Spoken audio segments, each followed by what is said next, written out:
Assalamualaikum warahmatullahi wabarakatuh. Perkenalkan, nama saya Aurayana Sapitri, BP 181054/1006. Saya mahasiswa jurusan Ilmu Ekonomi, Fakultas Ekonomi, Kampus 2 Universitas Andalas. Baiklah, bertemu lagi bersama saya. Di sini saya akan mencoba untuk menjelaskan materi statistik multivariat yang berjudul analisis diskriminan. Yang pertama yang harus kita ketahui itu adalah pengertian dari analisis diskriminan.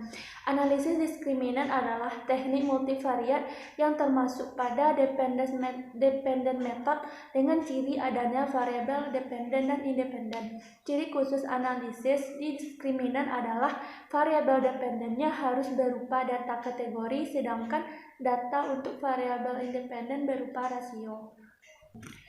Selanjutnya yaitu kegunaan dari analisis diskriminan. Kegunaan analisis diskriminan ini ada dua. Yang pertama, kemampuan memprediksi terjadinya variabel dependen dengan masukkan data variabel independen. Yang kedua, kemampuan memilih mana variabel independen secara nyata mempengaruhi variabel dependen dan mana yang baik. Selanjutnya yaitu tujuan dari analisis diskriminan. Tujuan dari analisis diskriminan ini ada 4. Yang pertama, ingin mengetahui apakah ada perbedaan yang jelas antar grup pada variabel dependen. Yang kedua, jika ada perbedaan variabel independen, manakah pada fungsi diskriminan yang membuat perbedaan tersebut. Yang ketiga, membuat fungsi atau model diskriminan yang pada dasarnya mirip dengan persamaan regresi. Yang keempat, melakukan klasifikasi terhadap objek atau dalam terminologi SPSS disebut dengan baris. Apakah suatu objek bisa dengan nama orang, tumbuhan, benda, dan lain-lain itu termasuk pada grup 1 atau grup 2. Selanjutnya yaitu jumlah sampel yang digunakan pada analisis diskriminan ini. Secara pasti tidak ada jumlah sampel yang ideal pada analisis diskriminan, tetapi pedoman yang bersifat umum menyatakan untuk setiap variabel independen sebaiknya 5-20 data atau sampel. Baiklah, selanjutnya yaitu asumsi pada analisis diskriminan. Asumsi pada analisis diskriminan ini ada 4. Yang pertama, multivariat normality atau variabel independen seharusnya berdistribusi normal. Jika data tidak berdistribusi normal, hal ini akan menyebabkan masalah pada ketepatan fungsi atau model diskriminannya. Yang kedua, metrik kovarian dan semua variabel independen seharusnya sama atau equal. Yang ketiga, tidak ada korelasi antar variabel independen. Jika dua variabel independen mempunyai korelasi yang kuat, dikatakan menjadi multikolinearitas.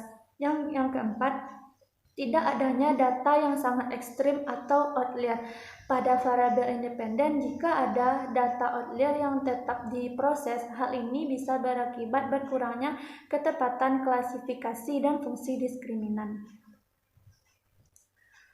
Selanjutnya yaitu model analisis diskriminan. Analisis diskriminan termasuk dalam multivariat dependent metode dengan model Y1 sama dengan X1 ditambah X2 ditambah titik-titik ditambah Xn, di mana Y1 di sini adalah non-matrix dan X1 ditambah X2 ditambah titik-titik ditambah Xn itu adalah merupakan matriks. Keterangannya, variabel independen atau yang disebut dengan X1 adalah data matriks, yakni data berjenis interval atau rasio seperti usia, tinggi manusia, kandungan vitamin dalam tubuh, dan lain-lain. Dan variabel independen atau Y1, variabel dependen atau Y1 adalah data kategorikal atau data nominal seperti golongan darah miskin dengan kode 1, golongan darah kaya dengan kode 2, dan sebagainya. Jika terdiri dari 2 kode, maka disebut two group diskriminan. Jika terdiri dari 3 atau lebih kode, disebut dengan multiple diskriminan analisis. Baiklah, sekian dan hanya itu yang dapat saya sampaikan pada kesempatan kali ini. Selanjutnya saya akan mencoba untuk memberikan contoh analisis diskriminan ini dengan menggunakan aplikasi SPSS. Assalamualaikum warahmatullahi wabarakatuh. Baiklah, saya di sini akan mencoba untuk memberikan contoh kasus dari analisis diskriminan dengan menggunakan aplikasi SPSS. Baiklah, yang pertama kali kita lakukan adalah membuat data pada aplikasi Microsoft Excel. Di sini saya sudah membuat data di aplikasi Microsoft Excel.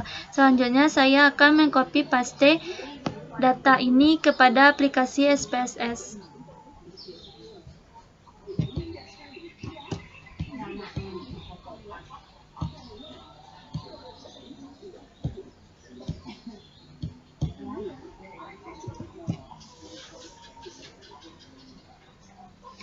Baiklah, setelah kita copy paste kepada aplikasi SPSS, selanjutnya kita mengklik variable view. Pada 6 ini kita ubah dengan X1, X2, X3, Y. Dan desimalnya kita ubah dengan 0.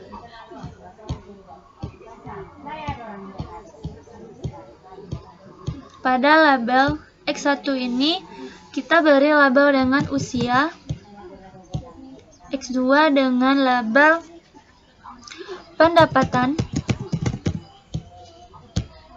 X3 dengan label pengeluaran, dan Y dengan label pembelian handphone. Karena contoh kasus saya ini adalah faktor-faktor yang mempengaruhi pembelian handphone di kota Payakumbuh.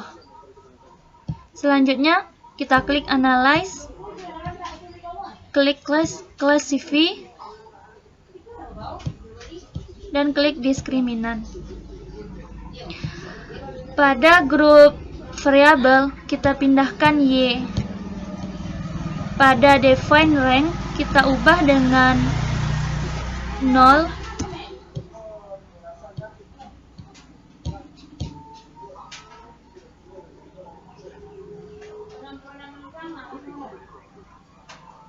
Kita ubah 0 dan 1. Selanjutnya kita klik Continue. Dan pada variabel independen kita pindahkan X1, X2, dan X3-nya. Selanjutnya, klik Use Statewise Method. Selanjutnya, pilih statistik, centang means, univariate ANOVAs, box M, dan Fisher, serta understand DZ. Dan pada matriks juga kita centang.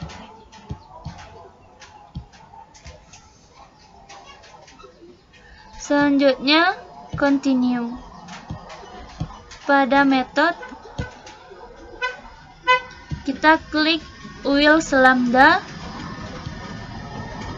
Selanjutnya, summary of step. Selanjutnya, continue. Lalu, pilih classification.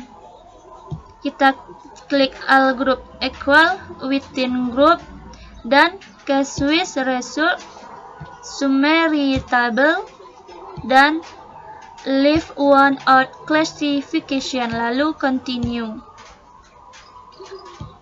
Selanjutnya kita OK.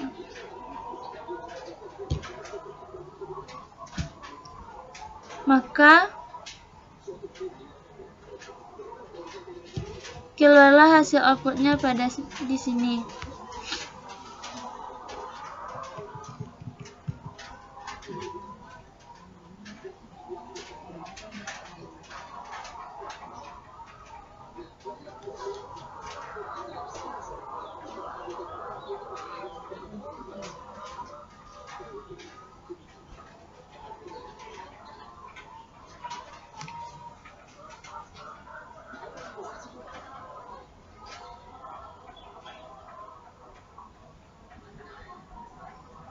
Pada tabel grup statistik ini menerangkan bahwa lalui 30 kasus yang 30 responden yang saya analisis. 18 responden memberikan keputusan 0 dan 12 responden memberikan keputusan 1. Selanjutnya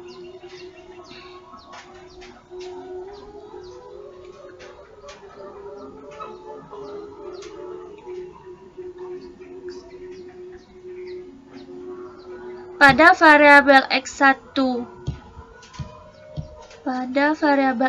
atau usia, nilai rata-rata X1 pada kelompok satunya yaitu 23,83, sedangkan pada kelompok 0 pada X1 atau usia terdapat 36,33. Artinya rata-rata X1 terhadap keputusan pada kelompok 1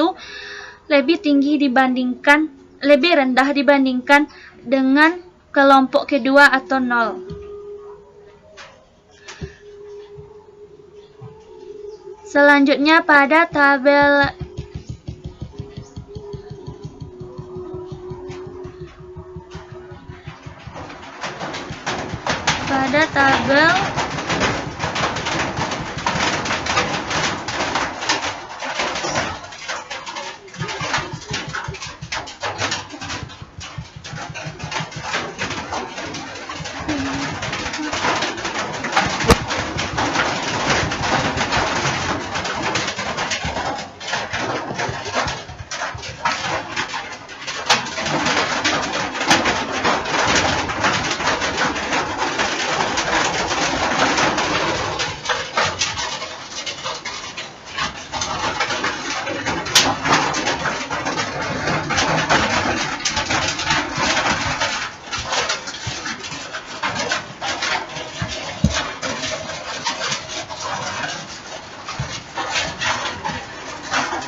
test of equality of group means,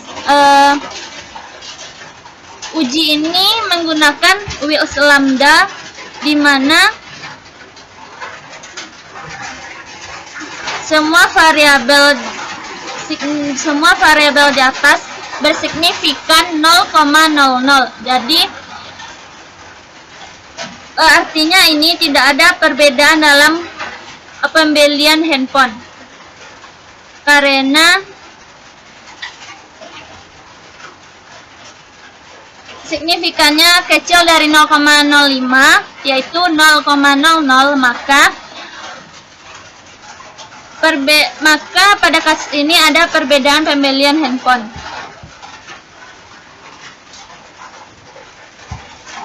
Selanjutnya tabel pilot within group metric dan covariant metric. Tabel ini menjelaskan bahwa variabel independennya dengan nilai besar dari 0,5, maka ada gejala multikolinearitas. Karena terdapat korelasi besar dari 0,05, maka tidak ada multikolinearitas. Selanjutnya pada tabel result ini, dari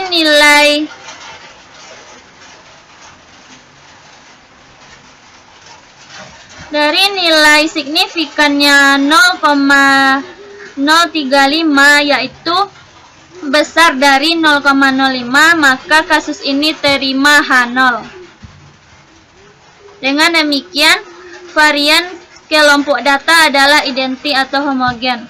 Sekian yang dapat saya sampaikan. Salah dan janggal saya mohon maaf. Assalamualaikum warahmatullahi wabarakatuh.